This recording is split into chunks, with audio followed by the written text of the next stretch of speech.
bersyukur kepadamu Bapa, Tuhan langit dan bumi, karena semuanya Engkau nyatakan kepada orang sederhana. Haleluya, haleluya, haleluya,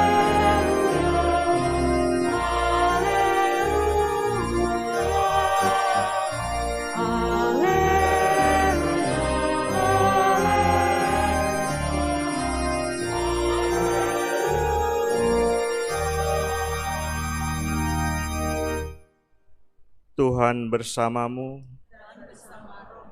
Inilah Injil Yesus Kristus menurut Matius.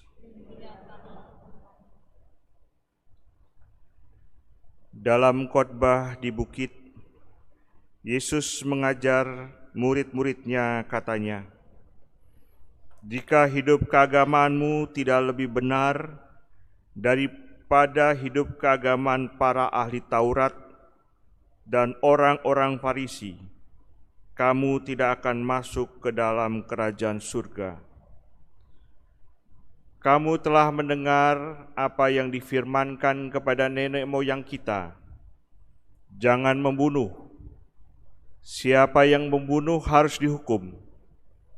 Tetapi aku berkata kepadamu, setiap orang yang marah terhadap saudaranya harus dihukum. Kamu telah mendengar firman, jangan berzinah. Tetapi aku berkata kepadamu, barang siapa memandang perempuan dengan menginginkannya, dia sudah berbuat zina di dalam hatinya. Kamu telah mendengar pula apa yang difirmankan kepada nenek moyang kita, jangan bersumpah palsu, melainkan peganglah sumpahmu di hadapan Tuhan.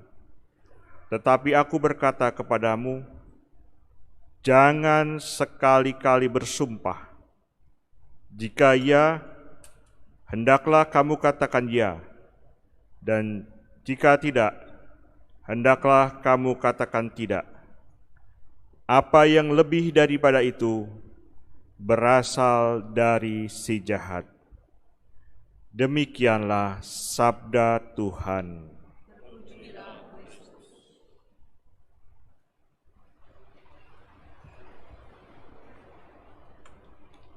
Saudara-saudari yang dikasihi Tuhan, bacaan Injil pada hari ini dipilih bacaan yang singkat.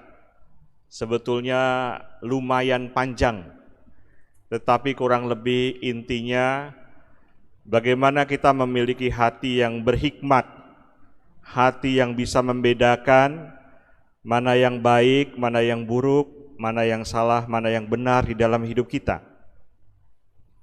Dari ketiga bacaan itu mengingatkan saya pada peristiwa tahun 1930. Waktu itu sebuah perusahaan di Amerika mengirim mesin ke Jepang, anggap saja ke Tokyo begitu. Mesinnya diterima dengan baik dan 1 bulan kemudian perusahaan di Amerika itu menerima telegram dari Jepang yang isinya adalah mesinnya mati. Dan kemudian akhirnya perusahaan di Amerika itu mengutus orang untuk pergi ke Tokyo untuk memperbaiki mesin yang mati. Sampailah orang ini di depan pintu perusahaan di Jepang, tidak boleh masuk, langsung kirim surat telegram lagi. Orangnya terlalu muda, saya minta yang lebih tua saja dikirim ke sini. Nampaknya orang Jepang ragu-ragu pada waktu itu. Dan kemudian dijawab dari Amerika, kami sudah mengirimkan yang terbaik. Karena yang kami kirim itu adalah penemu dari mesin itu. Dan tidak ada komentar lagi, dan kemudian mesin bisa berjalan kembali. Saudara-saudari yang dikasihi Tuhan yang dimuliakan ini, kenapa kisah ini mengingatkan saya pada peristiwa bacaan hari ini?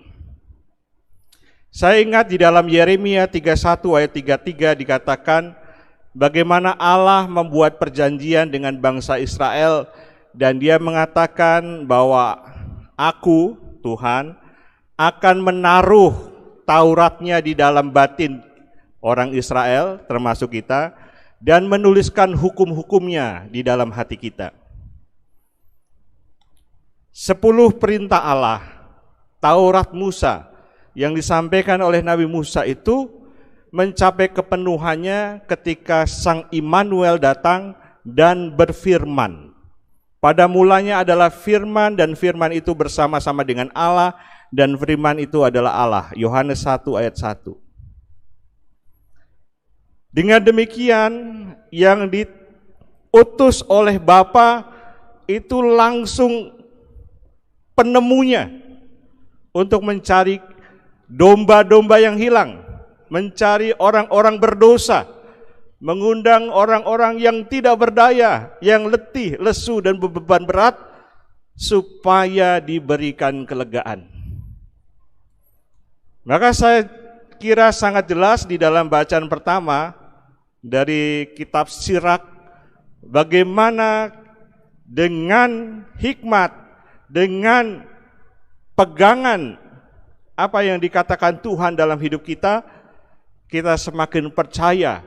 Apalagi kalau itu yang mengatakan adalah Yesus sendiri, Sang Immanuel, Juru Selamat kita. Apa yang dikatakan Yesus, apa yang difirmankan, tidak hanya berhenti pada kata-kata, tetapi kata-katanya penuh kuasa, mengubah, membantu, dan mengingatkan begitu banyak orang untuk kembali kepadanya. Saudara-saudari yang dikasihi Tuhan, yang dimuliakan Allah, Yesus kerap kali meminta syarat buat kita. Bukalah mata lebar-lebar, bukalah telinga lebar-lebar, unfolding, membuka lebar-lebar, biarlah rahmat Tuhan bekerja dan hidup kita sungguh dikendalikan oleh Tuhan. Dalam bacaan kedua tadi, bagaimana Roh Allah bekerja. Kadang kita tidak paham dan tidak mengerti akan kehidupan ini, tetapi lewat roh pengertian, kita dibantu. Ya, kita masih ingat Parakletos, yaitu roh penghibur, roh yang menguatkan, yang membantu kita menemukan jalan-jalan Tuhan yang Tuhan tawarkan kepada kita. 10 perintah Allah, Taurat Musa, semuanya sudah ditaruh dalam batin kita, dituliskannya dalam bentuk hukum yang utama dan yang terutama. Yang terutama kita tahu kita mencintai Tuhan, dan yang utama yang tidak kalah yaitu kita mencintai sesama kita, umat manusia. Ini tantangan buat kita, saudara-saudari, tetapi kita tidak perlu gentar, tidak perlu takut, karena Roh Allah itu akan membantu kita untuk menjalankan kehidupan ini. Suka dan duka. Dan saya percaya Bapak Ibu bisa berada di ruangan ini dalam keadaan sehat atau dalam keadaan yang seperti apa sehingga bisa hadir di tempat ini karena kuasa Tuhan. Siapa yang mengundang Anda di tempat ini, itu juga kita yakini Tuhan yang mengundang kita. Mungkin di jalan kita macet, mungkin di jalan kita mengalami hambatan, mungkin di rumah ketika mau ke sini pun ada saja alasannya, sehingga akhirnya pun kita sampai ke ruangan ini. Allah menuntun kita, walau kadang kita tidak mengerti. Sebagai ilustrasi, saya ceritakan sebuah kisah di sebuah daerah, saya tidak sebut namanya, yaitu dikisahkan tentang seorang ibu yang kedatangan anaknya yang sudah selesai kuliah. Dan anak itu mengatakan pada ibunya, "Ibu, tidak usah ke gereja lagi, karena anakmu sudah sarjana." Wah, kenapa? Ya karena ibu lupa kan, sebulan yang lalu bacaan pertamanya dari mana? Ya, mama lupa ini. Ibu masih ingat nggak referennya 2 bulan yang lalu itu Mazmurnya omong apa? Iya, ibu lupa. Daripada lupa, untuk apa ke gereja, ibu? Lebih baik tidak usah ke gereja. Kemudian si ibu itu mengatakan, anakku, kamu sudah sarjana ya, sudah pintar. Iya, saya sudah pintar, saya sudah lulus. Baik, kalau begitu ambilkan ibu air dari mata air yang ada di sana. Syaratnya hanya pakai bajunya mama ini, ambil airnya, bawa ke sini. Dan anak itu, ini ibu saya bagaimana nih, membawa pakaian dengan membawa air, pasti airnya bocor semua ini. Dan akhirnya suka atau tidak suka anak itu pergi ke kepala air, ke sumber air, ambil air sebanyak-banyaknya, sehingga nanti kalau tumpah masih ada sisa-sisa air. Ternyata ketika sampai ke rumah mamanya, airnya sudah tidak ada lagi, habis. Dan anak itu mengatakan, mama, ibu, airnya sudah habis. Kemudian mamanya tersenyum, lihatlah anakku, airnya memang sudah habis, tetapi pakaiannya sekarang sudah jadi bersih. Mama tidak pernah berpikir bulan lalu bacaannya dari apa dan dari apa. 2 bulan yang lalu mama mungkin tidak ingat Mazmurnya berkatakan apa. Tetapi dari hari ke hari, dari minggu ke minggu, ketika mama mengikuti perayaan Ekaristi, pakaian mama, hati mama semakin hari semakin dibersihkan oleh Tuhan. Mama merasa dikuatkan, mama merasa dipulihkan. Karena apa? Karena Tuhan membantu, memberikan kekuatan pada mamamu ini, termasuk bekerja mencari nafkah dan juga membiayai kamu kuliah sampai selesai. Dan anak itu tersadar, kemudian dia merunduk, oh ternyata kuasa Tuhan begitu nyata. Saudara-saudari yang dikasih Tuhan, yang dimuliakan Allah, Tuhan senantiasa menawarkan kasih. Bahkan dia meringankan kuk yang seharusnya kita pikul, karena kita sudah ditebus dengan darahnya yang tercurah di kayu salib.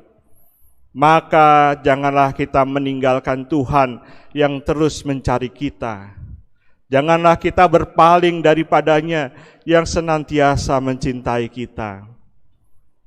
Hapuslah penyesalan air mata kita.